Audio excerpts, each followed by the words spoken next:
మరో బ్రేకింగ్ చూస్తున్నాం. తెలంగాణలో నామినేషన్ల పర్వం మూడు రోజుల్లో ముగియనుంది. ఇంకా హైదరాబాద్, కరీంనగర్, ఖమ్మం లోక్సభ స్థానాల్లో కాంగ్రెస్ పార్టీ అభ్యర్థుల్ని ప్రకటించలేదు. అయితే ఇప్పటికే ఈ 3 స్థానాల అభ్యర్థుల కాంగ్రెస్ హైకమాండ్ ఖరారు చేసినట్టు సమాచారం. ఈ రోజు సాయంత్రంలోగా అభ్యర్థుల్ని కాంగ్రెస్ ప్రకటించే ఛాన్స్ ఉంది. హైదరాబాద్ నుంచి జిల్లా అధ్యక్షుడు సమీరుల్లా పేరు వినిపిస్తుంది. అలాగే కరీంనగర్ నుంచి వెలిచాల రాజేందర్ రావును బరిలోకి దింపే అవకాశం ఉన్నట్టు తెలుస్తుంది. ఇక ఖమ్మం లోక్సభ స్థానంపై ఉత్కంఠ నెలకొంది. ఇక్కడ కమ్మ సామాజిక వర్గానికి చెందిన మండావ వెంకటేశ్వరరావు, రాయల నాగేశ్వరరావు మధ్య పోటీ ఉంది. వీరితో పాటు రెడ్డి సామాజిక వర్గం నుంచి మంత్రి పొంగులేటి బంధువులు టికెట్ ఆశిస్తున్నారు.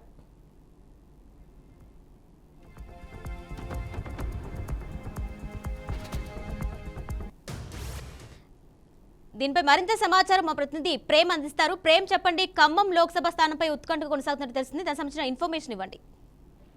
కిరణ్ భాయ్, కరీంనగర్ పార్లమెంట్ నియోజకవర్గం నుంచి కాంగ్రెస్ పార్టీకి ఇంకా కూడా ఒక కోరిక రాలేదు. అభ్యర్థి అనేది ఇంకెవరు కూడా నిర్ధారణ కాలేదు. అధిష్టానం మల్ల గులాలు పడుతుంది. అయితే ఇప్పుడైతే వెలిచాల రాజేందర్ రావు మాత్రం తన నామినేషన్ దాఖలు చేస్తున్నారు. పెద్ద ఎత్తున దాదాపు 7 సెగ్మెంట్ల నుండి కాంగ్రెస్ కార్యకర్తలు, పార్టీ నేతలు పిలిపించుకుని వాళ్ళ భారీ ఎత్తున ర్యాలీలు, సభలను ప్రదర్శన నిర్వహిస్తూ వాళ్ళ కలెక్టరేట్ లో తమ నామినేషన్ దాఖలు చేయనున్నారు. కిరణ్ భాయ్, అయితే దాదాపు 3 ఖమ్మం, హైదరాబాద్, కరీంనగర్ కూడా ఖమ్మం హైదరాబాద్ సీట్ లాగానే ఉంది. అక్కడ కూడా అధిష్టానం మాత్రం సస్పెన్స్ లో పెట్టింది. ఇద్దరు పోటీ పడుతున్నారు కిరణ్ భాయ్. ఇక్కడ నుండి అలిగిరెడ్డి ప్రవీణ్ రెడ్డి, మాజీ ఎమ్మెల్యే హుస్నాబాద్ అలిగిరెడ్డి ప్రవీణ్ రెడ్డి, ఇక కరీంనగర్ మాజీ ఎమ్మెల్యే జగపతిరావు తనయుడు వెలిచాల రాజేందర్ రావు కూడా ఇవాళ తన పెద్ద ఎత్తున తన బలగాన్ని తీసుకొని వాళ్ళ నామినేషన్ దాఖలు చేయనున్నారు. అయితే పార్టీ టికెట్ ఎవరిని వరిస్తుందని ఇంకా సందిగ్ధ కొట్టుమిట్టాడుతున్న పరిస్థితి ఏర్పడుతుంది. అయితే 4 గంటల వరకు మాత్రం రాజేందర్ రావుకే ఎక్కువ అధిష్టానం మొగ్గు చూపుతున్నట్టు మనకు తెలియవస్తుంది.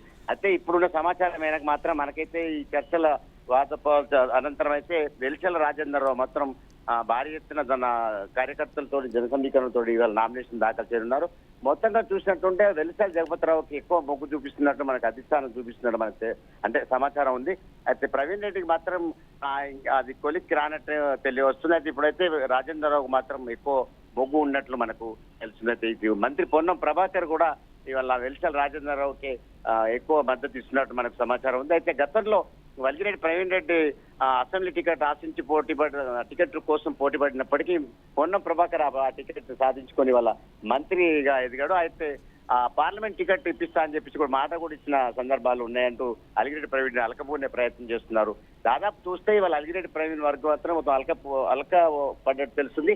ఇవాళ కొంచెం నిరసన గలం ప్రమాదం కూడా లేకపోలేదు కిరణ్ భాయ్.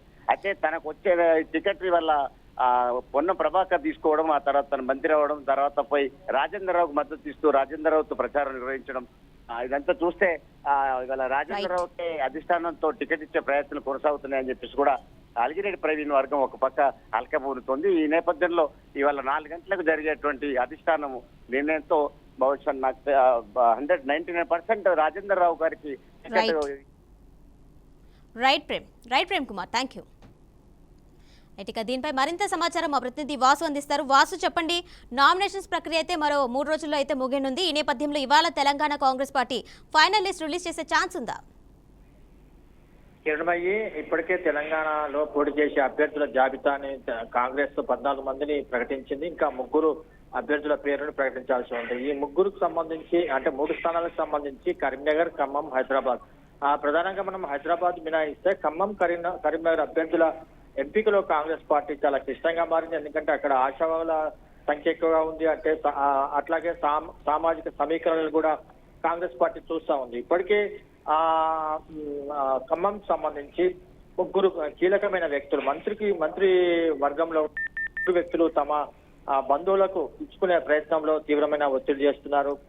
మంత్రి పొంగులేటి శ్రీనివాసరెడ్డి సోదరుడు ప్రసాద్ రెడ్డి, అట్లాగే డిప్యూటీ సీఎం బట్టి విక్రమార్క సతీమణి నందిని, అట్లాగే వ్యవసాయ శాఖ మంత్రి తుమ్మల నాగేశ్వరరావు కుమారుడు యుగంధర్. ఈ 3కు సంబంధించి క్లిష్టంగా మారింది. అధిష్టానానికి ఎవరిని ఎంపిక చేయాలనేది మధ్య మార్గంగా కమ్మ సామాజిక వర్గానికి ఇవ్వదలుచుకుంటే ఇటీవలనే అసెంబ్లీ ఎన్నికల ముందు పార్టీలో చేరిన మండవ వెంకటేశ్వరరావు పేరు కూడా తెర మీదకి వచ్చింది. అట్లాగే రాయల నాగేశ్వరరావు పేరు తెర మీదకి వచ్చింది. వీరిని కాదని స్థానికంగా ఉన్న రాజకీయ పలుకుబడి ఉన్న వంకాయలపాటి రాజేంద్ర ప్రసాద్ ఆయన పేరు కూడా పరిచయంలోకి వచ్చింది. కమ్మ సామాజిక వర్గానికి ఇవ్వదలుచుకుంటే ఎవరికి ఇస్తారనేది కూడా సస్పెన్స్ గా మారింది. అట్లాగే మండ వెంకటేశ్వరరావు సంబంధించి పార్టీ శ్రేణులు ఆయన పేరుని వ్యతిరేకంగా గళమిస్తున్నారు. ఎందుకంటే ఆయన స్థానికేతరుడు, నిజామాబాద్ కి సంబంధించిన వ్యక్తి.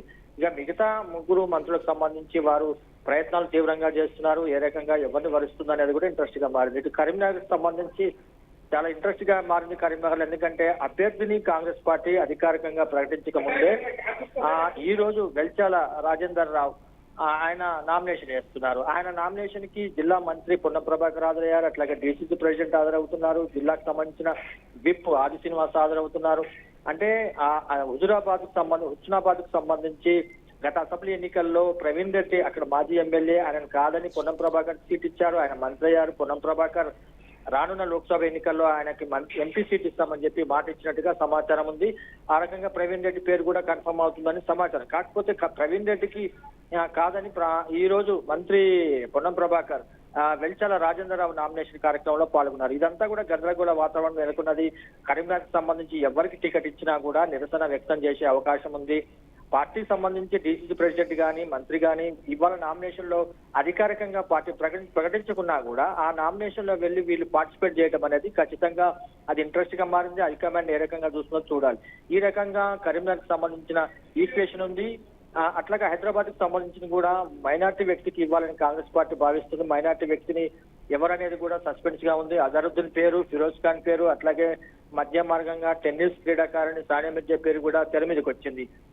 మైనార్టీ వ్యక్తికి ఇవ్వదలుచుకుంటే వీరిని కాదని హైదరాబాద్ లో స్థానికంగా ఉన్న మైనార్టీ లీడర్కి ఇస్తారా అనేది కూడా చూడాల్సి ఉంటుంది. ఈ రకంగా మూడుకు సంబంధించి ఈ 3 స్థానాలకు కాంగ్రెస్ పార్టీ ఎల్లుండి అంటే 25వ తేదీన నామినేషన్లకు చివరి తేదీ కాబట్టి ఇవాళ రేపు ఖచ్చితంగా ఈ 3 స్థానాలకు అభ్యర్థులు ప్రకటించాలి. ఎవరికి ఇస్తారనేది కూడా సస్పెన్స్ గా మారింది. Right Vasu, thank you.